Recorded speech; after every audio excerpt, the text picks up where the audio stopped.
Hey students, myself Priyadarshini Tiwari is back again with the next video tutorial for class 8th student and the topic is light और आज हम लोग light में human आई के बारे में पढ़ेंगे. So without wasting our time हम स्टार्ट करते हैं टॉपिक को ह्यूमन आई. जिससे कि आपको पता है कि ह्यूमन आई जितने भी हमारी बॉडी में सेंस ऑर्गन्स होते हैं उसमें सबसे ज़्यादा इंपॉर्टेंट होती है.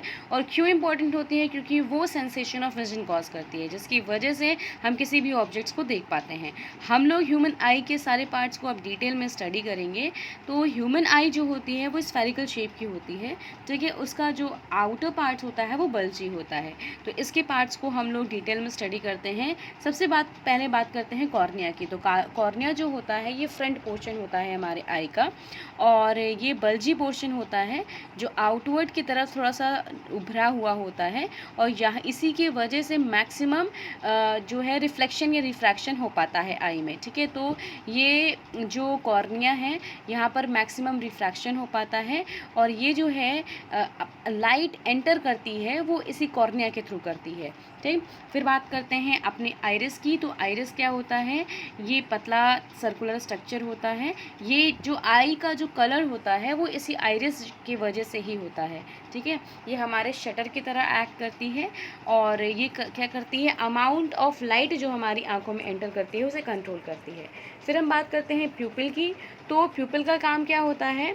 It is an adjustable circular opening that is located at the centre of the iris. ठीक है, तो ये जो है आपके जो आइरिस होता है उसके सेंटर में प्रेजेंट होती है. ठीक है, और ये जो लाइट एंटर करती है थ्रू प्यूपिल, जो आपकी आँखों के अंदर जो लाइट एंटर करेगी वो प्यूपिल के थ्रू करेगी. तो बाहर का पार्ट आपका हो गया कॉर्निया. कॉर्निया के बाद होता है आइरिस. ठीक है, आइरिस के अंदर क्या है आपका? प्यूपिल.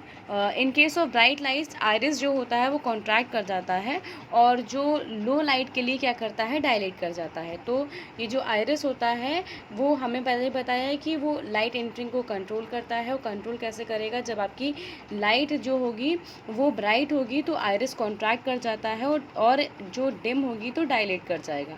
फिर हम बात करते हैं सिलेरी मसल्स की.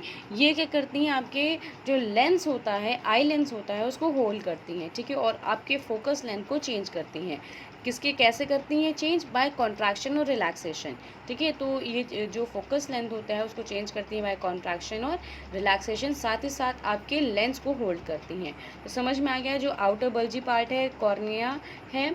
ठीक है, कॉर्निया जो है वो वहाँ से रिफ्रैक्शन होता है. आइरिस होता है जो आपकी आई कलर डिसाइड करता है. प्यूपिल जो होता है वो एडजस्टेबल होता है, वो आइरिस के अंदर पाया जाता है. सिलेरी मसल्स जो होती हैं आईलेस को आपके जो आपका लेंस होता है उसको होल्ड करती हैं. अब हम बात करते हैं लेंस की. तो लेंस जो होता है वो एक जेली लाइट ट्रांसपेरेंट मटेरियल का बना हुआ होता है. ये बाई कॉन्वेक्स होता है और ये आपके प्यूपिल के बिहाइंड प्रेजेंट होता है. ठीक है, तो आपको समझ में आ गया होगा. जेली लाइक सब्सटेंस जो कि आपके it is present behind the प्यूपिल के बिहाइंड प्रेजेंट होता है. ठीक है, फिर हम बात करते हैं रेटिना की. रेटिना जो है वो स्क्रीन होती है आई की जहाँ पर आपकी इमेज का फॉर्मेशन होता है. ठीक, तो रेटिना क्या होता है? It is a light sensitive screen जहाँ पर आपकी इमेज का फॉर्मेशन होता है जो कि आपकी आई के पीछे प्रेजेंट होती है. ठीक, तो आई के पीछे क्या है? एक लाइट सेंसिटिव स्क्रीन है जहाँ पे इमेज का फॉर्मेशन होगा. उसे हम लोग क्या बोलेंगे? रेटिना. तो रेटिना का काम क्या होता है? रेटिना में जो होते हैं नर्व सेल्स होते हैं. दो तरह के होते हैं, कोन सेल्स और रॉड सेल्स. जो आपके कोन्स होते हैं ये ब्राइट लाइट के लिए सेंसिटिव होते हैं. ठीक, और जो रॉड्स होते हैं वो सेंसिटिव होते हैं डिम लाइट के लिए. तो ये दो तरह के सेल्स जो होते हैं वो प्रेजेंट होते हैं. रॉड्स और कोन ये रेटिना में होते हैं. रेटिना जो है वो स्क्रीन होती है और ये स्क्रीन जो है वो it is just behind the I present होती है जहाँ पर आपकी इमेज का फॉर्मेशन होता है. ठीक है, यहाँ पर दो तरह के नर्व सेल्स होते हैं, रॉड्स और कोन्स. जो रॉड्स हों वो डिम लाइट के लिए सेंसिटिव होते हैं और कोन्स जो होते हैं वो ब्राइट लाइट के लिए. अब हम बात करते हैं ऑप्टिकल नर्व की. तो ये जो ऑप्टिकल नर्व्स होती हैं ये it is located at the back of the eye. ये आपके आई के पीछे लोकेटेड होती हैं. और ऑप्टिकल नर्व्स का काम क्या होता है? ये विजुअल मैसेज को कैरी करती हैं ब्रेन तक. ठीक है। ये रेटिना से कहाँ पर, ब्रेन तक आपके जो विजुअल मैसेज सिग्नल्स होते हैं उनको कैरी करती हैं। फिर एक मोस्ट इम्पॉर्टेंट चीज़ आती है आपके ब्लाइंड स्पॉट की। तो ब्लाइंड स्पॉट क्या होता है? It is the small region, ये जो रेटिना स्क्रीन का एक स्मॉल रीजन होता है जहाँ पर आपकी ऑप्टिकल नर्व और रेटिना जो होती है वो मीट करती हैं, और यहाँ पर कोई भी इमेज इस फॉर्मेशन नहीं होता, इसीलिए इसे हम लोग कहते हैं ब्लाइंड स्पॉट। ठीक है। तो जहाँ पर आपकी रेटिना और ऑप्टिकल नर्व मीट करेंगे उसे हम कहते हैं, उस पॉइंट को ब्लाइंड स्पॉट कहते हैं, और यहाँ पर कोई भी इमेज का फॉर्मेशन नहीं होता। स्क्लेरा क्या करती हैं? ये इनर पार्ट ऑफ आई को प्रोटेक्ट करती हैं, और आईलिड्स होती हैं जो कि शटर की तरह एक्ट करती हैं, जो कि आपकी जो आईलिड्स यानी आपकी पलकें, ठीक है, ये क्या करती हैं, जो भी डस्ट पार्टिकल्स आपके बाहर से अंदर जाते हैं उनको कंट्रोल करते हैं कि कोई आपकी आंखों को नुकसान ना हो सके।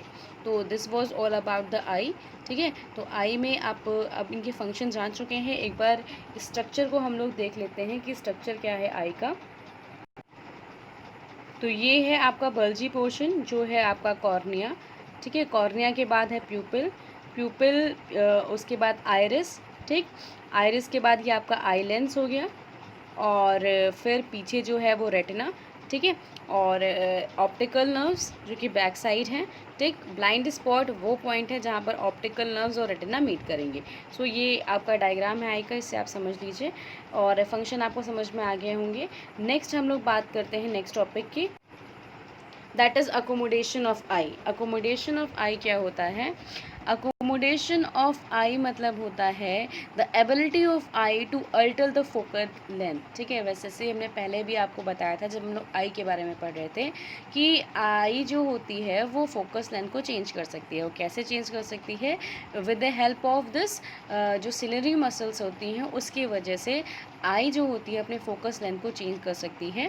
ठीक। और फोकस लेंथ अपने लेंस की चेंज कर सकती है, जिसकी वजह से कोई ऑब्जेक्ट हो उसको क्लियरली दिखे। This is called as accommodation. So what do you mean by accommodation? The ability of eye to alter the focus length of a lens so that it can clearly see the images. So it is called as the accommodation. This is called as accommodation. Now we are going to discuss about the next topic, that is persistence of the vision. तो कोई भी जो image आपकी आंखों में बनती है वो तुरंत वैनिश नहीं हो पाती। ठीक। वो कुछ समय तक आपकी आंखों के सामने रहती है, उसके बाद वैनिश होती है। तो जिस समय तक रहती है उसे हम कहते हैं 1/16 of a second. So the impression of the image do not vanish quickly immediately from your eye. An image persists to and it remains there for about 1/16 of a second. That is called a persistence of the vision. तो आपको समझ में आ गया what do you mean bye persistence of the vision, कि जो image होती है वो तुरंत वैनिश नहीं होती, वो कुछ समय तक आपकी आंखों के सामने रहती है। इसे हम लोग कहते हैं persistence of vision. जैसे कोई भी आँख आपके सामने इमेज बनी, आप तुरंत आंखें बंद करो तो क्या वो इमेज तुरंत हट जाएगी? नहीं, 1/16 सेकेंड वो आपकी आंखों के सामने रहती है, उसके बाद वैनिश होती है, जिसे हम लोग कहते हैं persistence of vision. Now we are going to discuss near point of eye. ये नियर पॉइंट जो होता है वो आई का लीस्ट डिस्टेंस होता है जहाँ तक आई मतलब नॉर्मली किसी भी ऑब्जेक्ट को सी कर सकती है। तो the least distance at which a normal eye can see object clearly, that is called as near point. और जो नियर पॉइंट होता है वो 25 सेंटीमीटर होता है, यानी 25 centimetre is the least distance up to which a human eye can see an object. Far point क्या होता है? फार पॉइंट जो होता है वो मैक्सिमम डिस्टेंस होती है जहाँ तक कोई नॉर्मल आई किसी ऑब्जेक्ट को देख सकती है। So what is the far point? The maximum distance up to which a normal eye can see the distance object clearly is called as far point. ठीक है। और फार पॉइंट जो होता है वो नॉर्मल आई का वो इनफाइनाइट होता है। Near point is 25 centimetre and far point is infinite. Now students, it's a time for the homework, and your homework is you have to tell me by commenting me that what is the near point of the normal eye.